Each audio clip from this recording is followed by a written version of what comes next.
Alright parents, welcome back to Farrulla's Fraction Fun House. We are converting fractions to decimals. Gave us a little bit of trouble this week, but we're starting to get the hang of it.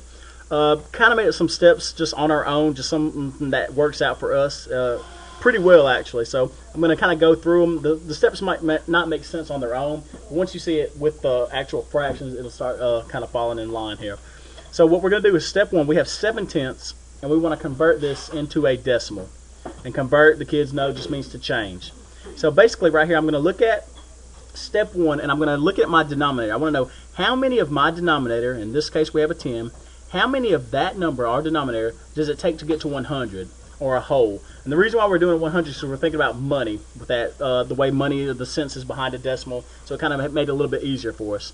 So how many of my denominator does it take to get to 100? So we have a 10, so we're asking ourselves how many 10s does it take to get to 100? So class, how many 10s does it take to get to 100? 10. It takes 10. So what I'm going to do, go ahead and get myself ready for step two. Step two says my numerator, which is a 7, tells me how many of the number I got from, in step one. So basically, we found out that it takes 10 10s to get to 100, and the numerator tells us how many 10s we actually have. If we had 10 10s, we would have 100 or a whole. We don't, we only have 7.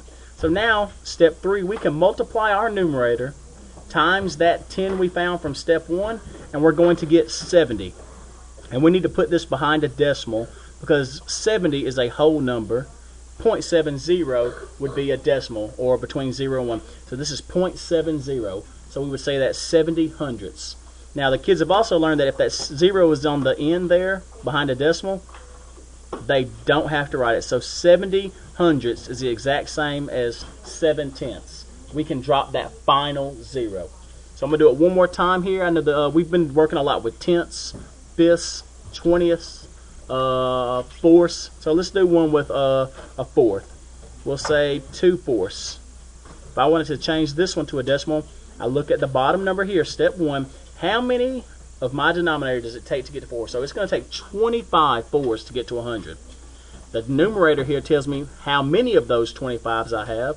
I don't have 4, I only have 2. So I'm going to multiply that 2 times 25. This one's easy because we can think about quarters and just count our change. So we have 2 quarters basically.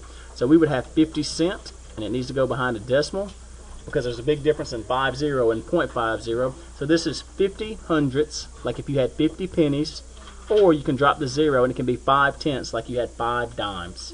So if you have any questions, please email me. The kids have worked on this all week, gotten a lot better at it. So if you have any questions, just email me or give me a call and we'll get it taken care of. Have a good night, guys.